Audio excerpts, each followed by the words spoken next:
back to my BRRRRing to a Million series, where I am BRRRRing to $1 million in equity by investing in real estate. In the last episode was the first episode of the series where I talked about buying this property behind me. I talked about how I found the deal, the numbers, my plans for the project. And so in this one, we are talking about the rehab. This is where the money is made in BRRRR, is when you actually fix up the property to bring it up to a new value. It's all emptied out now. We've already started the project, so let's go in and I'll tell you all about it.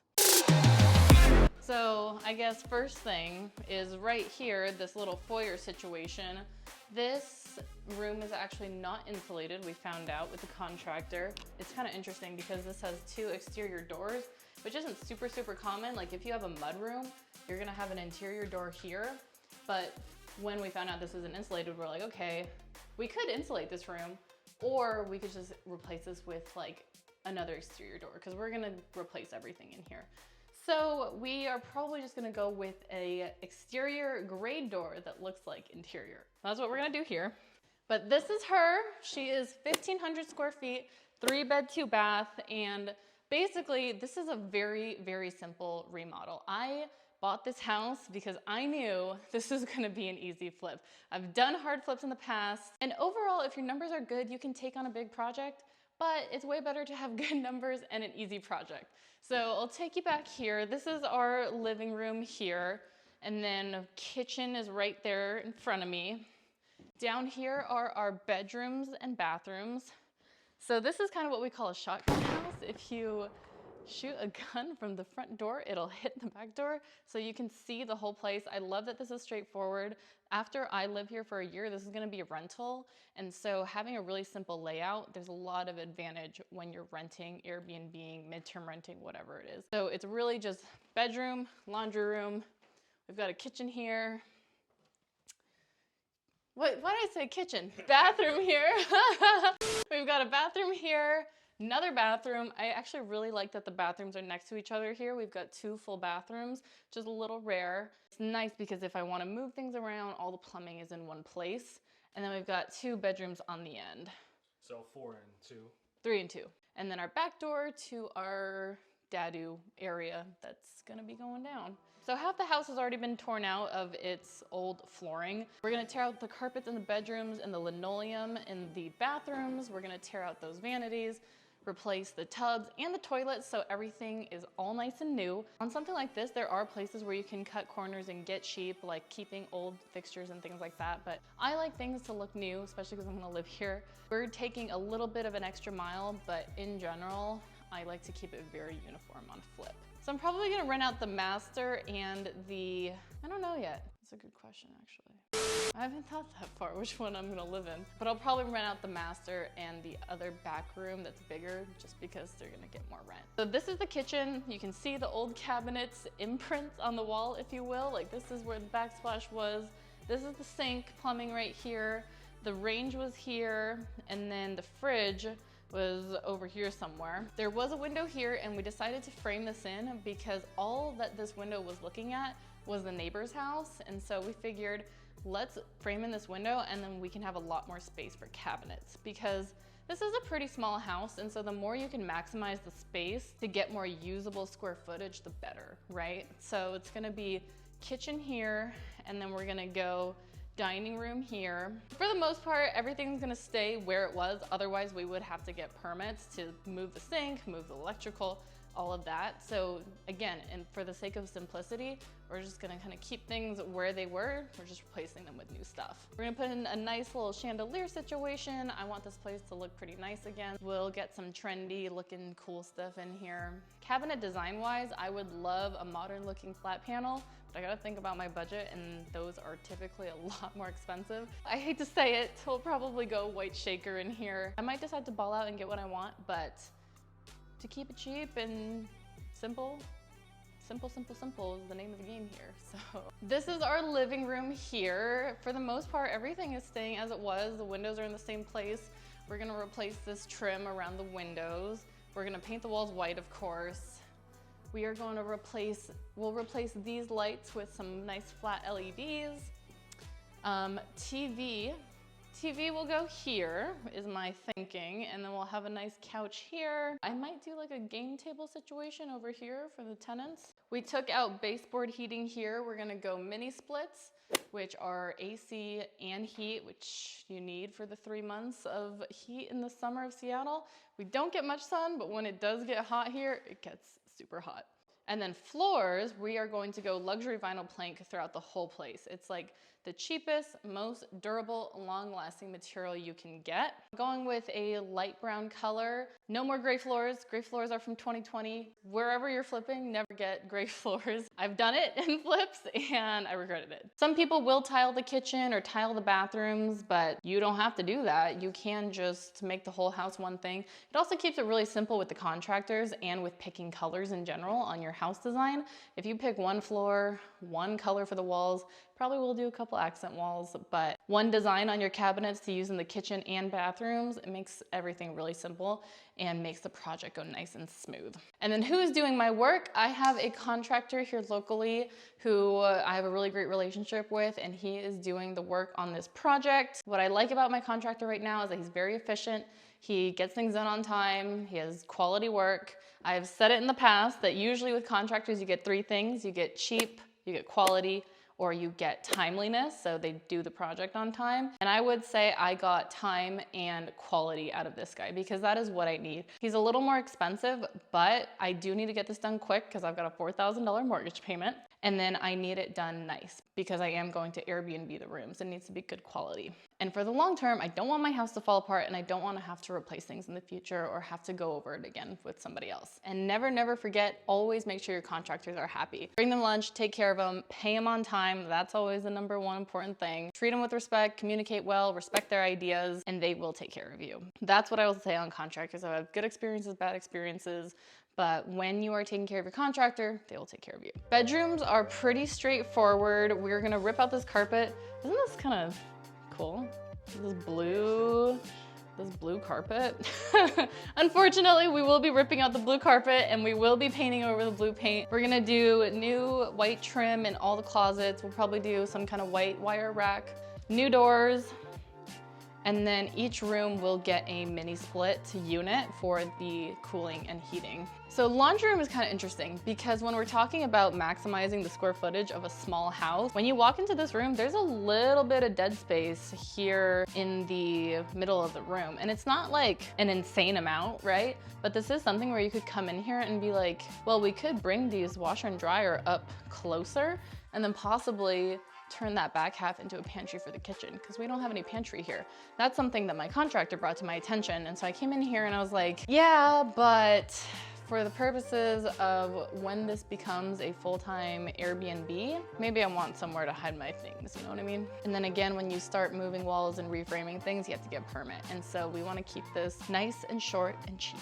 So even though we could maximize this space a little more, that's not really worth it for, you know, the purposes of keeping this project simple. Hey, I hope you're enjoying the video so far. If you heard me in the beginning when I talked about how I got started in real estate by selling real estate as an agent and wholesaling, wholesaling has become my main squeeze and how I am making my active income. And if you want to get started in wholesaling, I make a ton of videos about it, how I find deals like this, how I sell them to make big checks, and keeping the good ones for myself to build my own wealth. If you want to get started, check out my other videos and then check the link down below where you can send me deals that you are working on. If you're in Seattle, I'm happy to partner up with you to do these deals in person. Literally just send me the address down below and I'll hit you up within 24 hours. And for the rest of the US, I've got a team that can help sell your wholesale contract. So if you've got a deal that you're stuck on, you know it's a good one, but you just can't find a buyer, we can help you get that sold. I'm most active checking my YouTube comments and my Instagram DMs, so you can contact me there. Let's do some deals together. And now let's get back to the video. And then here in the bathroom, guys, don't you love this pink bathroom? Isn't this so cute? I'm telling you,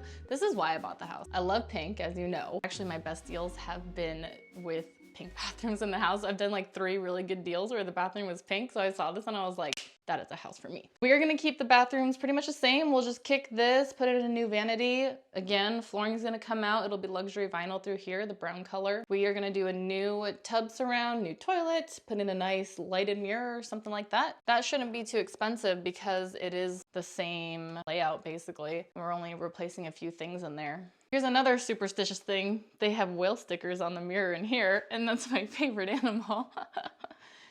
But same thing in this bathroom. new vanity, new toilet, new tub surround, done. So check this out. This bathroom has a door here, right? And then we've got a doorway here to the primary bedroom, or what's supposed to be the primary bedroom. This is actually a very small bedroom. The other ones are bigger, but they decided to connect this one to the bathroom, probably because it was the only one next to the bathroom. I do agree with that one bedroom should have a bathroom, especially if we're gonna do it like an Airbnb situation. But when you are co-living with people, then you probably don't want them to be able to come in this bathroom and see you in your room with an open doorway. So what we decided here is we're gonna frame in this door, or we're gonna drywall over it and just eliminate this because there's already a community bathroom, if you will, next door. And then we said, let's put a door in here, but then what? We have this door that kind of blocks, right? So you'll come into your bedroom and then you won't even see that you have a bathroom. Or it's more like you come in your bedroom here, you have to close your door all the way and then open your bathroom here, right? So what we decided to just reduce these complications is on a pocket door, which is a door that slides into the wall. I don't like them because they get pretty rickety if they're not built well, but my contractor can build it well. So I was like, all right, fine. Let's pocket door it. It makes the most sense because now you don't have to mess around with doors moving everywhere. So check this out, major code violation. This is what the last owner did. And I'm actually surprised this passed my FHA loan appraisal because if you have bars nailed over your windows in case of a fire, you can't get out. So we're gonna pull these out. It's just kind of funny that it lasted that long because what the hell, if there's a fire, you are not getting out. Same thing in this room. The good thing about bedrooms is they're very straightforward. LVP, new trim. We already replaced the windows and did the exterior paint while they were living here. I gave them a rent back for a little bit after I closed on the house. So one thing about the paint job here is this texture is very much 1980s. You don't see this in newer houses. What we'll have to do is have our painter come in and he's gonna skim over it with mud basically and smooth it out. And then he's gonna paint it and retexture. So it's gonna cost a little bit versus just painting over this white and keeping the existing texture. I just don't want it. You could, right? But for me, I'm going to go with what they call light orange peel, which is kind of a standard texture in new houses. That's pretty much the house. Like I said, it's a pretty straightforward, it's small, it's an easy project. One thing I do is I will look on the MLS or Redfin, Zillow, whatever, and I'll look at what other flippers are doing in the area, and more importantly, what new construction builders are doing in the area so that we can kind of see what designs are trendy right now, not only so that it looks good, but in case I ever do sell this down the line, we want it to look appealing to buyers. So in this little mudroom foyer situation, we are going to keep this stone. It's already here and there's not much wrong with it. I don't love it, but my contractor kind of talked me into it. He was like, Vayna, you don't need to replace that. Just keep it, it's fine. It's gonna get mucked up anyway. People are gonna, bring their dirty shoes in here. So I was like, okay, fine, you're right. This is our before. This is what it looks like right now. It's gonna take 4 or 5 weeks to button this up and make it look real nice, so I'm pretty excited. How is this rehab stage making us the money? Like I mentioned in the previous episode, if you saw it of this series, I bought this house for about $500,000, knowing that once it's fixed up, it'll be worth about $650,000. Looking at comps recently, it might even be close to $700,000. So when deciding to buy this house, I was like, okay, I'm paying $500 for this. It's gonna be worth $650 when it's done. Definitely not gonna cost $150,000 to fix up this whole house, so there is some money to be made here. Right now, we're looking at about $50,000 total to fix up this house.